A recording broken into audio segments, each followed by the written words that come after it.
What is up, Iwu crew?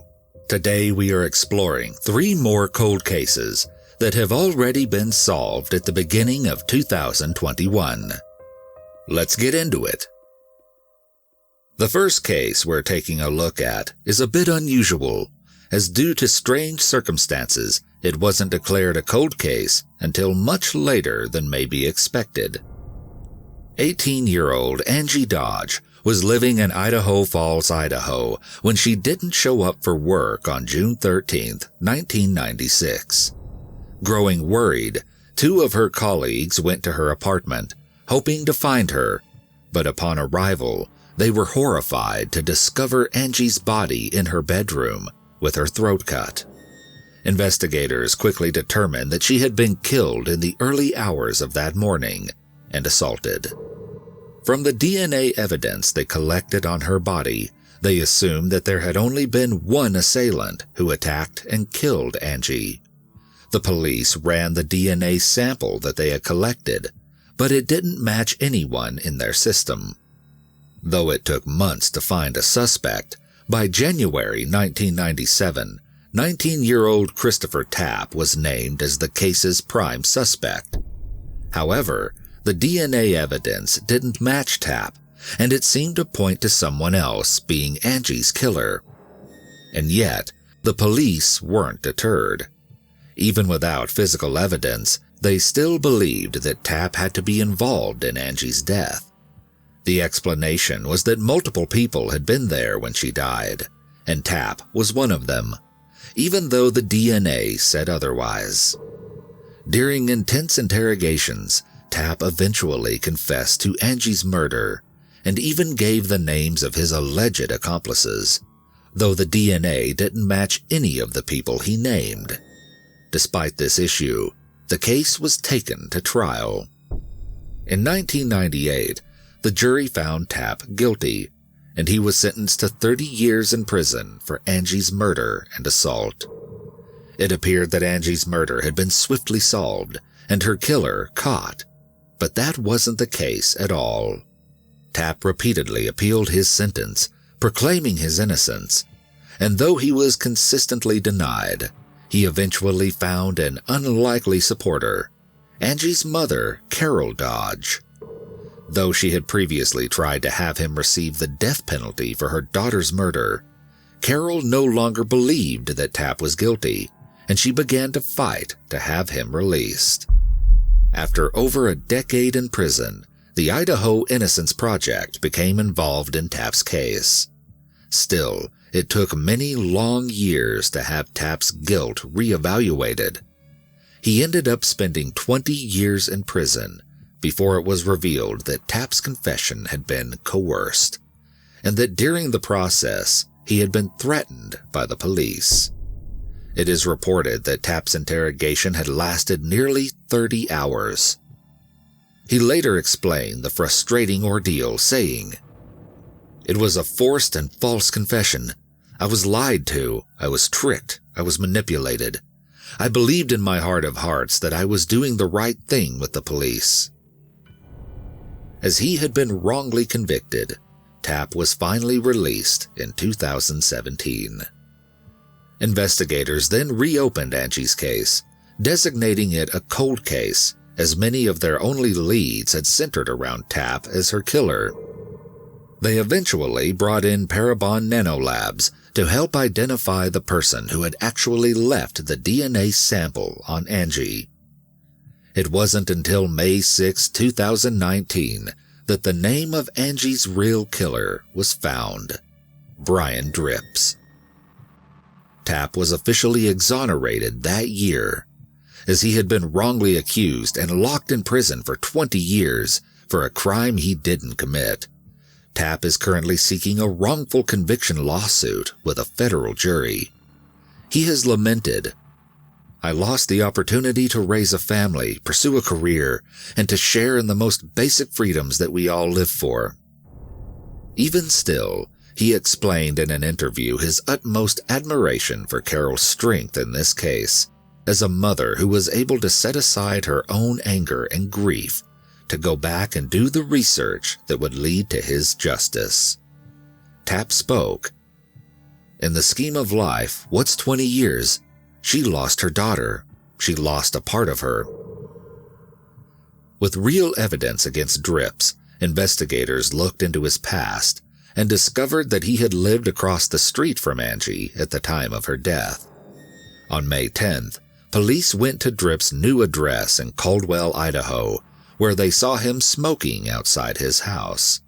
When he flicked the cigarette butt into the road, a detective ran across the street to collect it. The sample was then taken and compared to the DNA sample found on Angie.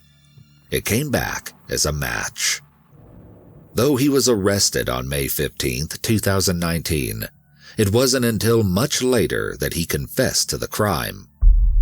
On February 9, 2021, after over 20 years free and another man serving 2 decades in prison for his crimes, Drips pled guilty to the first-degree murder and assault charge.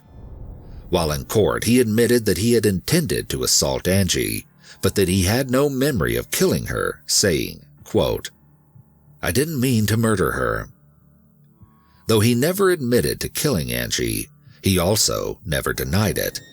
However, Drips did admit that he had been drinking the night of Angie's death, and that he had been high on cocaine. As part of a plea, Drips has agreed to a fixed term of 20 years to life in prison, and he will be sentenced on April 27, 2021.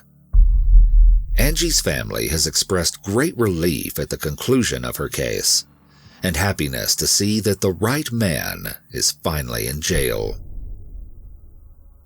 Our next case took place in 2007 when Joanne Howell was discovered at her Hughesdale apartment in Victoria, Australia.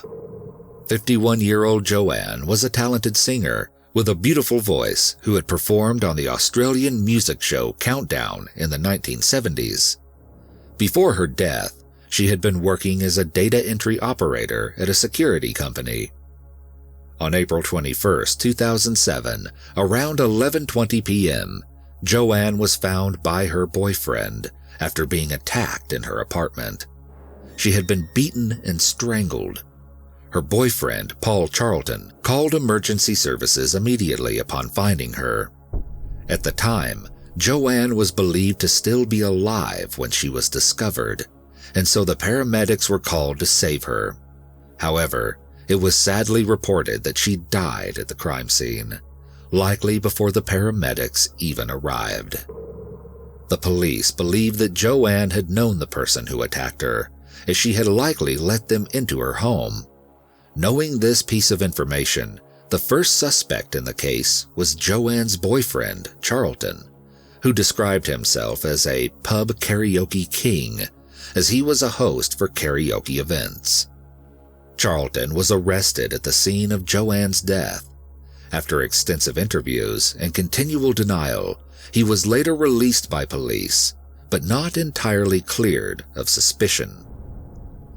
Joanne's neighbors came forward to share that they had heard the couple fighting throughout the day, and that they recalled a loud noise around 9 p.m., as though there had been a fight or someone had knocked something over. After more interviews, Charlton admitted that Joanne had implied that their relationship was over, as she was moving away to Perth in 4 weeks and that he had to move out. But Charlton maintained that he had left the apartment at 9:30 to take the dog for a walk, and he had returned at 11:19 to find Joanne attacked by an unknown assailant who had broken in and killed her.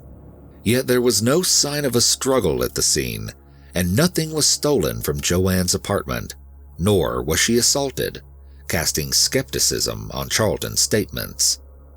Even though the police publicly stated that Charlton was the main person of interest, they didn't have enough proof ever to charge him. They believed that Joanne had been attacked in a 2.5-hour window between 8:30 to 11:19 p.m., something which would become important later on. Following an extensive investigation, no one was ever arrested for Joanne's murder, and her case fell into the often doomed category of a cold case. In 2012, Joanne's case saw a ray of hope, with the coroner claiming that evidence seemed to point to Charlton being connected to her death. And though the investigators stated that they had uncovered a motive for the murder, they didn't reveal anything as it hadn't yet been confirmed. It had appeared that Joanne's case was close to being solved, but nothing more came of the revelations. By 2018, Joanne's family made an appeal to have the information released that the police had teased in 2012, and also demanded that Charlton be charged for her death. But still, police didn't have enough evidence. In the 13 years after Joanne's death, the police and her community never forgot about her.